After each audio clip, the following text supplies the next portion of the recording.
Aujourd'hui, je vais vous raconter l'histoire de Marie, une femme qui pensait avoir perdu son père, avant de découvrir que sa propre sœur était prête à détruire toute leur famille pour récupérer sa fortune, mais aussi le pouvoir qu'elle avait toujours rêvé d'obtenir. Le jour où Gérard regarda Marie, sans parvenir à reconnaître son propre visage, elle comprit immédiatement que la maladie avait déjà commencé à lui voler ce qu'il avait de plus précieux. Il resta silencieux pendant plusieurs secondes, les yeux perdus dans le vide, avant de demander d'une voix hésitante: « Vous êtes qui, déjà ?» Marie sentit immédiatement sa gorge se serrer, mais malgré les larmes qui montaient dans ses yeux, elle continua à sourire doucement, afin de ne pas le brusquer davantage, parce qu'au fond d'elle, elle refusait encore d'accepter que l'homme fort qui avait dirigé toute sa vie un immense groupe familial disparaissait lentement derrière Alzheimer. Gérard avait 78 ans, et même si toute sa vie, il avait été un homme respecté, brillant et extrêmement puissant dans le monde des affaires, la maladie avait fini par transformer cet ancien dirigeant redouté en un homme fragile, qui oubliait parfois jusqu'au prénom de ses propres filles. Le diagnostic avait été brutal. Quelques mois à vivre, tout au plus. Depuis cette annonce, Marie avait pratiquement mis sa propre vie entre parenthèses, afin d'accompagner son père dans ses derniers instants, passant ses journées à gérer les médecins, les traitements, les rendez-vous et les crises de confusion, tout en essayant de préserver un peu de dignité dans la fin de vie de cet homme qu'elle aimait profondément. Laura, elle, semblait beaucoup moins affectée par la situation. Derrière son visage calme se cachait une jalousie qu'elle nourrissait depuis l'enfance contre sa sœur aînée, parce qu'elle avait toujours eu l'impression que Gérard préférait Marie à tout le monde. Depuis des années, une phrase tournait constamment dans sa tête. « Pourquoi tu ne peux pas être comme ta sœur ?» Pour Gérard, Marie avait toujours été l'exemple parfait, parce qu'elle était travailleuse, brillante, élégante et profondément responsable, au point que chaque compliment adressé à sa fille aînée était devenu pour Laura une humiliation supplémentaire qu'elle n'avait jamais réellement digérée.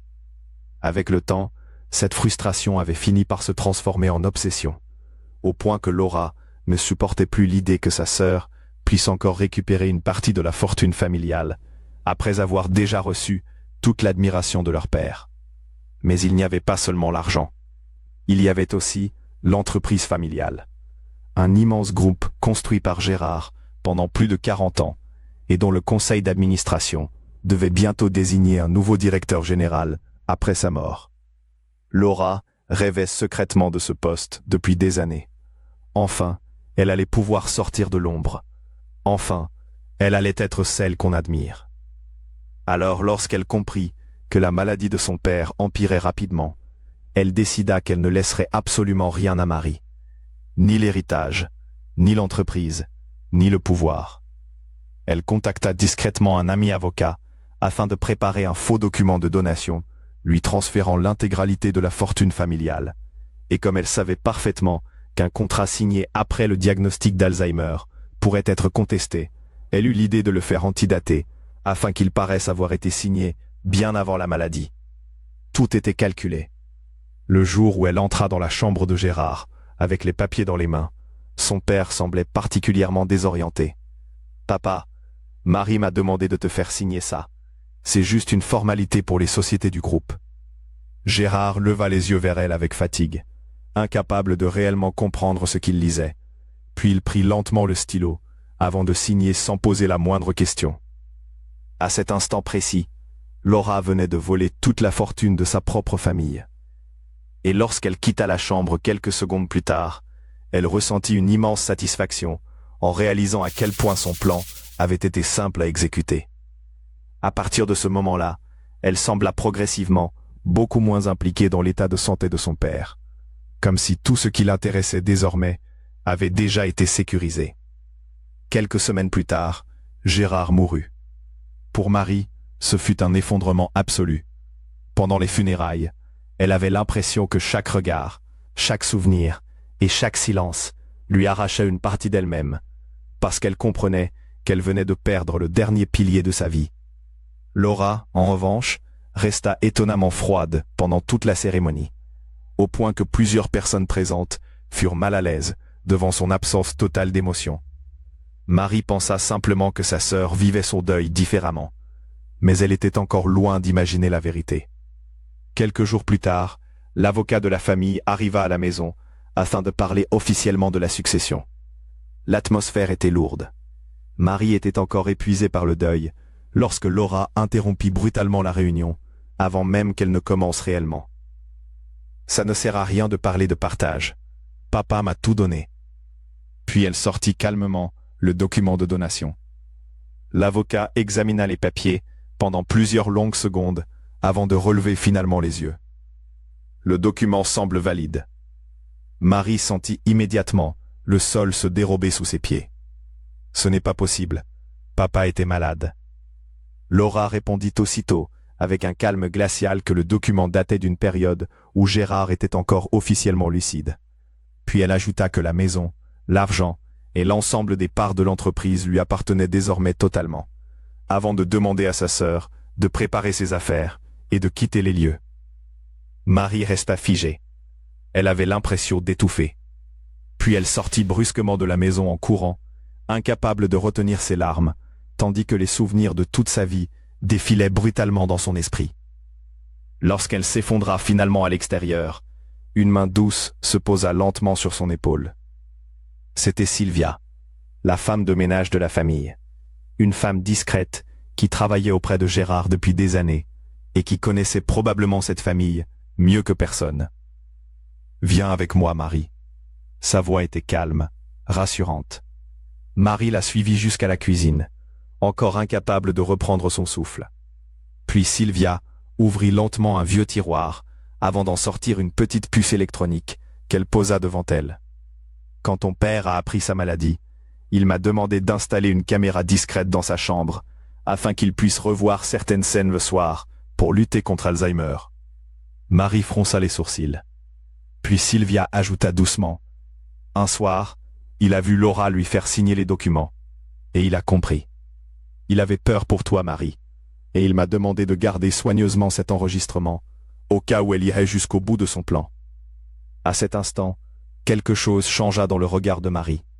La tristesse commença lentement à laisser place à une autre émotion. La colère. Quelques jours passèrent. Et arriva finalement la réunion la plus importante de toute l'histoire du groupe familial. Le conseil d'administration devait officiellement désigner le nouveau directeur général de l'entreprise. Laura était persuadée que ce poste lui revenait désormais naturellement. Elle possédait l'héritage, les parts, le pouvoir. Ce matin-là, elle entra dans la salle de réunion vêtue d'un tailleur sombre, parfaitement élégant, affichant ce sourire satisfait de quelqu'un qui pense avoir déjà gagné. Les administrateurs étaient déjà installés autour de la grande table de réunion. Et tandis que certains murmuraient discrètement entre eux, en consultant leurs dossiers, d'autres observaient Laura avec prudence, comme s'ils cherchaient encore à comprendre quel genre de dirigeante elle allait devenir après la mort de Gérard. Puis soudain, la porte de la salle s'ouvrit une nouvelle fois, et Marie entra calmement aux côtés de l'avocat de la famille, provoquant immédiatement un silence lourd dans toute la pièce. Laura releva alors lentement la tête, avec un mélange de surprise et d'agacement, avant de lancer avec mépris qu'elle lui avait pourtant demandé de quitter la maison. Mais Marie continua d'avancer calmement jusqu'au centre de la salle, sans même répondre à la provocation. Derrière elle se trouvait l'avocat de la famille, et lorsqu'il posa un ordinateur portable sur la table, plusieurs membres du conseil commencèrent immédiatement à échanger des regards inquiets. Laura sentit alors un malaise étrange monter en elle. Qu'est-ce que ça signifie? L'avocat prit la parole d'une voix grave. Avant que le conseil désigne le futur directeur général du groupe, certaines informations doivent être portées à votre connaissance. Puis il lança la vidéo. Le silence devint alors presque glaçant lorsque la vidéo commença à défiler sur l'écran, car plus personne dans la salle ne parlait ni ne bougeait, tandis que les administrateurs regardaient désormais Laura avec une stupeur grandissante, en découvrant les images où elle manipulait son propre père malade afin de lui faire signer les documents. Finalement, l'un d'eux finit par murmurer un discret « Mon Dieu » d'une voix presque choquée, pendant que Laura sentait son visage devenir livide sous les regards du conseil, avant de tenter maladroitement de se défendre, en affirmant que ce n'était pas ce qu'il croyait, même si sa voix tremblait déjà sous l'effet de la panique. L'avocat reprit calmement la parole, en expliquant que les faits pouvaient être qualifiés d'abus de faiblesse, de fraude et de manipulation d'une personne vulnérable. Des accusations suffisamment graves pour entraîner une peine de prison extrêmement lourde. Et ce n'était plus seulement une question d'héritage. C'était désormais toute sa crédibilité professionnelle qui venait d'exploser devant le conseil d'administration. Laura comprit alors brutalement qu'en seulement quelques minutes, elle venait de perdre tout ce qu'elle pensait avoir enfin réussi à obtenir, puisque le poste de directrice générale, le respect du conseil d'administration, son image de femme brillante et même le pouvoir qu'elle rêvait de posséder depuis des années, étaient en train de s'effondrer devant toute la salle. Puis l'avocat annonça finalement que Laura acceptait de renoncer à une grande partie de l'héritage dans le cadre d'un accord amiable afin d'éviter des poursuites pénales immédiates. À cet instant, plusieurs administrateurs baissèrent les yeux avec dégoût. Laura, elle, resta immobile pendant quelques secondes avant de tourner lentement son regard vers Marie.